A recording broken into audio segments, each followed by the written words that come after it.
Welcome to the Optimal Life Podcast. My name is Elliot Barnett, and I'm excited for you to be here with me today to learn to help others or help yourself live an optimal life. In today's episode, we're going to talk about personas and identities and their role in stress.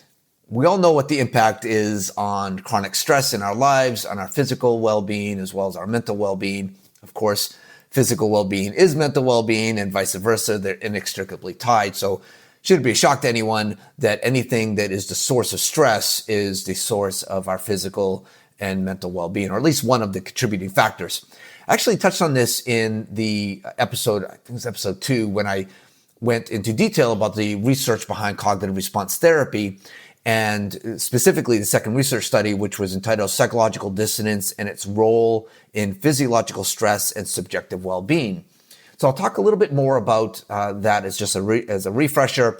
We'll go into detail today's episode about the definitions around personas and identities, how those evolve over time, and their role in chronic stress and the impact that that has on our well-being as well as our physical well-being. So it's going to be a crucial episode to really tune in on, take some notes on, and I'm going to give you guys some actions to take away from this to really help yourself in your everyday life to improve these situations.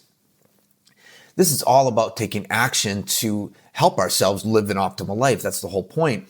Obviously, we are here to be agents of change in the new era of mental health, and unlocking the science behind a lot of these subjects that impact people's mental well-being is crucial, both for yourself to evolve, to live your optimal life, but also if you're a coach or a mental health professional and you're looking to help other people, understanding a lot of these scientific principles that drive the drivers for our mental and physical well-being is obviously crucial. So that's what we cover over in the certification programs at elliotbarnett.com for cognitive response therapy, as well as the ARAEt framework.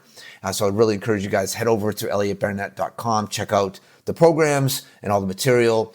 Still building out a lot of the individual user programs over there. So there'll be additional courses offered. Right now, there's the 2 certifications that are there in CRT as well as ARAEt. So, okay, let's get into it. What do we mean by personas? What do we mean by identities? And what's the impact on your physical and mental well-being via stress? So what contributing factors to a stressful life do we have? And when I talk about stress, I don't just mean this sort of term of like I'm stressed out. I genuinely mean the chemicals released in our bodies on a regular basis when we face stressful situations, or things that we're really not aware of that are contributing to the stress levels in our bodies. And most of that is cortisol. Of course, adrenaline is more of that acute fight or flight situation. Somebody jumps out from around a bush or something and scares you. That's the adrenaline rush in your body. That absolutely can, of course, be impactful if those things are not resolved. Trauma is a great example of that. But a lot of this that I'm going to be talking about today is more about sustained stress levels in the body because there's a natural disconnect in our bodies, in our psychological structure between who we want to be and who we actually are. And so let's talk about that. When I say personas, what I mean are internal representations. Persona, the word persona actually comes from the Greek term for masks. Literally the mask that they wore to put on a play. So personas comes from that term. Where do personas come from? These are internal representations. Personas come from all of our lived experiences. I talk a lot about in cognitive response therapy the concept of our mental core. Our mental core is the essence of who we are. It has our beliefs, our values, our core, what I call our core attributes, which are the positive aspects of who we are, our viruses, which are the things that we're not so proud of. They include our principles. This is really the core of our memory that we pull from.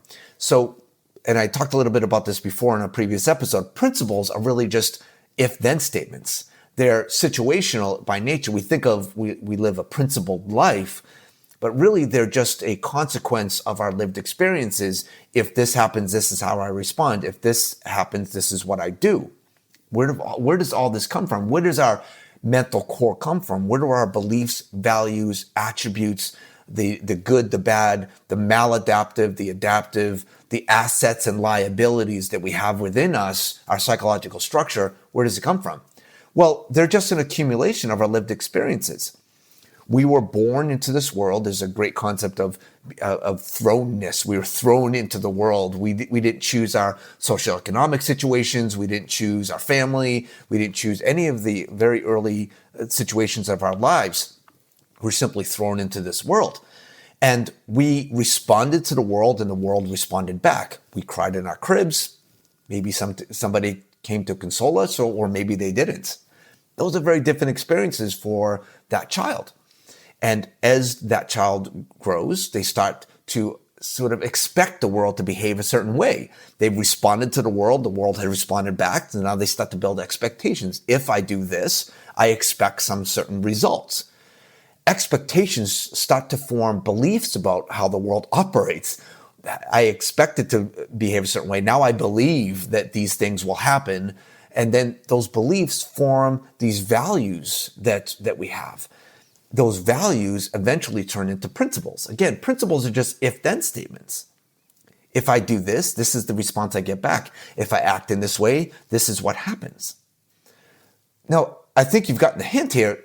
None of this is something that you've designed. You didn't sit when you were 6 years old, at least I don't think you did, sit down and say, well, what do I want in my psychological structure? What parts do I want in my mental core? What are the beliefs and values and principles and attributes that I want within my mental core that will drive how I show up in life? And it does drive how you show up in your life. I talked a little bit previously about predictions, and I'll do a whole episode in the future about the predictive model of the brain.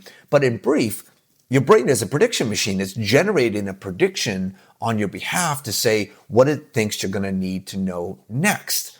Part of what the prediction is made of is your mental core. That's the memories. That's the accumulation of all the experiences that you've had. That's the context that you get in order to respond to a situation.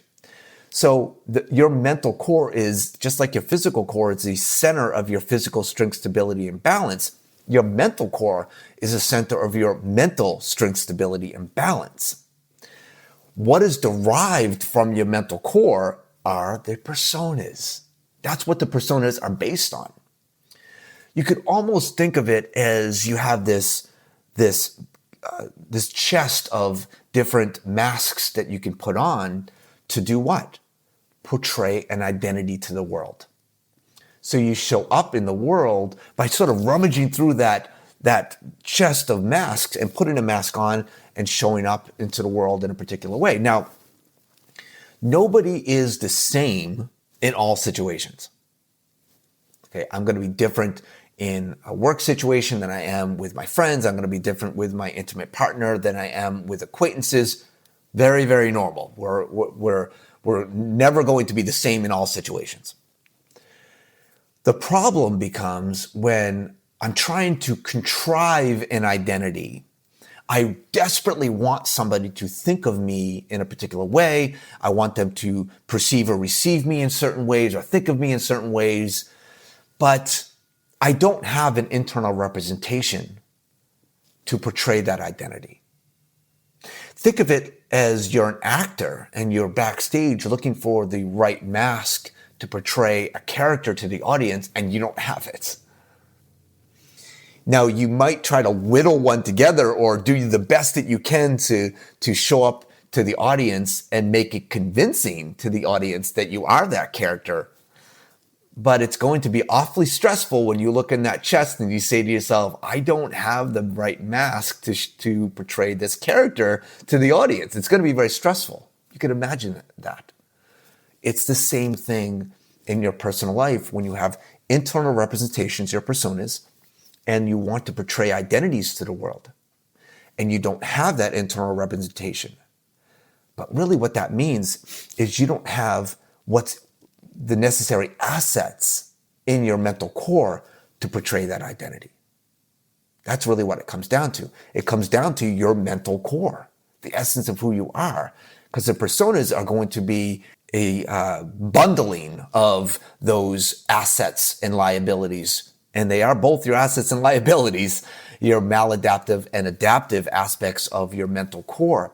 They're going to be a collection of those things that you put together to have a persona that you portray that identity. So if you don't have the right assets, or you're pulling from liabilities, maladaptive aspects of your mental core to portray certain identities, like the angry guy, right? So if you're somebody that shows up in situations and shows up in an angry way, and people think of you as that's that person that doesn't respond so well in stressful situations, that means that you're portraying an identity that might be helpful in some ways in your situations, because anger can be helpful in situations to get to a means to an end, but really is it an adaptive way of responding to situations? Probably not.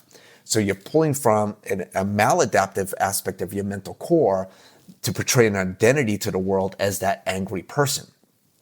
So all of this really starts to boil down to where the stress is coming from. This internal dissonance, the disconnect between that actor showing up on stage with the wrong mask, the dissonance inside, I called in my research study core disharmonies. The core disharmonies are the disconnects, the internal dissonance that people feel with those disconnects between the internal representations and who they want to portray to the world, or how they want the world to perceive or receive them.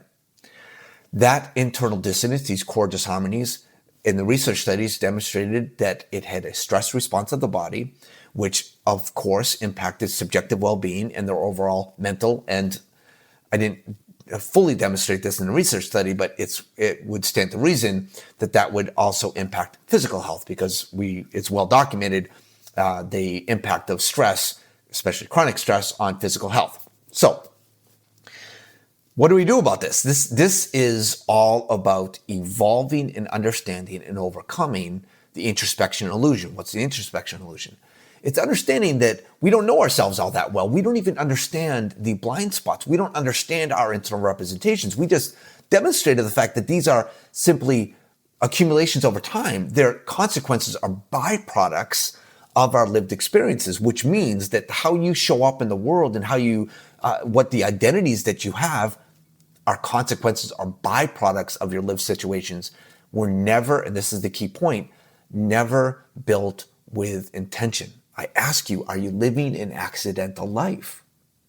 Are you living a life simply as a consequence or a byproduct of lived situations, rather than something of your design and with intention? That's, of course, the goal of cognitive response therapy and the ARAEt framework. Of course, cognitive response therapy is built into the ARAEt framework. It's to empower you and empower coaches and mental health professionals to help others to overcome the introspection illusion, to learn who you are more at a fundamental level, and start to resolve these core disharmonies. What I showed is that you can use language patterns. You build an asset in cognitive response therapy called the Language Association and Categorization System, or the LACS, that really helps build clarity about these disconnects. You start to understand, well, I want people to see me in a particular way, but I'm not showing up that way. Another aspect of this is awareness. We talk about, of course, the ARAEt framework stands for awareness management, response management, action management, effort management, and time management. The first step on that journey, which is built into CRT, is awareness management. Awareness management is built into two different parts. It's internal or physiological awareness, and in this context, external or situational or interpersonal awareness. What does that mean? It means, am I aware of how I show up in the world? Am I aware of how other people impact me? Am I aware of how I impact others in situations? We all know that person that, say, they're in social situations and they make people uncomfortable, or they seem to be telling off-color jokes in situations that it's not really the right thing to be doing. So we all know those types of people that really don't show up well or appropriately in situations, and they're woefully unaware that they are not being received or perceived well. by others. Now, this is not about judgment or condemnation. It's simply about being aware of how you are impacting others and how that they impact you. We all want to live an optimal life, and part of living an optimal life is optimizing our relationships and how we sort of socially adapt to situations. We all would understand that being self-actualized or living that optimal life is the ability to learn, adapt, and improve in situations. But you can't really learn, adapt, and improve if you're not even aware of what you need to adapt to or from. And that, again, is all about overcoming the introspection illusion, understanding all the assets and liabilities of your mental core and how they have formed personas and how those personas are being portrayed as identities. I have a concept that I'm developing in a new research study that people talk about integrating identities. So, we think of ourselves again as a single person with a single identity and it may be a single personality, but that's not how it works. We know that we are different in different situations. But what we want to understand is, how do we map those identities? First of all, we want to understand what those identities are, but we also want to understand the source of those identities. So, a new research study I'm looking at doing is about identity mapping. Mapping the identities that you have into the personas, those internal representations, and then mapping those all the way back into the various aspects of your mental core to understand the source. Where are those actually coming from? So going back to the angry guy, you have to understand, okay, but one of the identities that I have that I'm showing up in these situations, I'm being perceived or received as somebody that's angry. Okay, so I have a persona, some internal representation of being angry. So I have an angry mask of some kind. Okay, well, where is the source of that? Well, I have certain assets and liabilities within my mental core. Let's say one of the viruses I have says, well, when I'm disrespected, I respond in an angry way. Or one of my attributes that I have indicates that I have some issues with jealousy. That could be the source of that identity of the angry guy.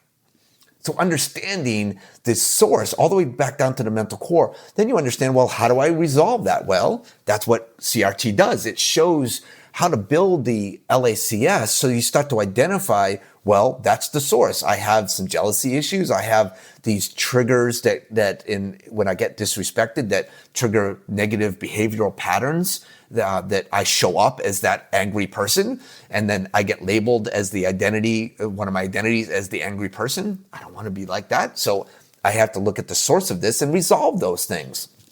That's the therapeutic journey that people go through in cognitive response therapy and the ARAEt framework.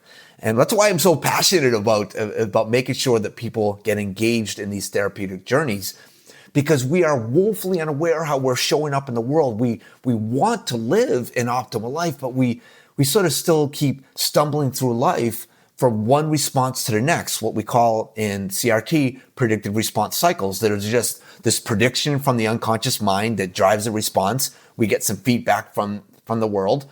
It gets fed back into the prediction machine. We get another prediction. We respond again. It gets fed back in. It's almost like that child that's just responding and getting feedback and building expectations. We need to mature out of that.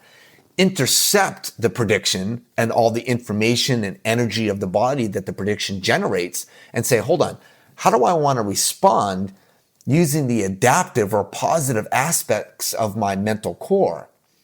Pulling from positive personas and portraying positive identities to the world so that I can show up authentically with intention towards again, living an optimal life is about adding value to the world and receiving value back. That's how you live an optimal life. But if you don't understand that chain from your mental core, the aspects of your mental core, all the way through of how you're showing up in the world, how do you live an optimal life? It's awfully difficult. So that is what we're going to target through CRT and the ARAEt framework, is overcoming the introspection illusion, healing and strengthening your mental core, getting clarity for all those different aspects of your mental core, healing and strengthening those so that the source of those predictions, remember the predictions pull from your mental core. So the source of those predictions are more positive, which drive more positive responses. You don't get to choose what shows up from your unconscious mind, but you certainly get to receive it and then make some decisions. Do you get swept away by it? Do you buy into it? Or do you start redirecting it, training your unconscious of who you want to be and how you want to live with intention? Again, we don't want to live in an accidental life. We don't want to be a consequence of the maladaptive patterns of our life. We don't want to be a consequence of simply all the lived experiences of our lives. A lot of our lived experiences maybe weren't so great. Maybe we struggle with trauma or whatever we face in our lives. We want to draw our line, step over it, heal and strengthen our mental core, and move forward in our lives. So part of that, like I said, is the research study of doing these mappings of understanding how do these identities that we seem to have accumulated and portray, how do they map back to aspects of our mental core, and what do we do about it? So the next steps for us in the Optimal Life podcast is going to do a little bit of a double click on the prediction patterns. And the next one also is going to, probably next episode is going to be about the power of language, because how we heal and strengthen our mental core is identifying patterns of language and understanding how do we leverage language to start to influence our unconscious, to start to show up better in our lives and heal and strengthen our mental core. And as a consequence of that, having a better set of masks in our chest, so that when we want to show up to the world, we can put on the right mask for the right situation and show up authentically with empowerment and with intention, and by adding value to the situation and receiving that value back and being able to internalize that value and then transform that value to give it back to the situations and into the world. That's living an optimal life. Again, the definition of an optimal life is purposeful meaning, which is the intended value of your life aligned towards success milestones. So making sure that we all understand how we live with intention and adding value to the world and receiving value back is how you live an optimal life, always moving towards something greater for yourself and for others. I hope that's helpful. Of course, I'm here to help. Reach out anytime. Head over to elliotbarnett.com and reach out to me there. Make sure you join over there, subscribe to the podcast if you haven't yet, please. And make sure you rate and review and share out. I want to make sure that we all have access to powerful scientific information to make better decisions in our lives. And also, if you're a mental health professional or a coach, you head over to elliotbarnett.com, engage in the journey of certification over there so that you can help others in a more effective and direct way using these principles of CRT as well as the principles of the ARAEt framework. I'll see you next time.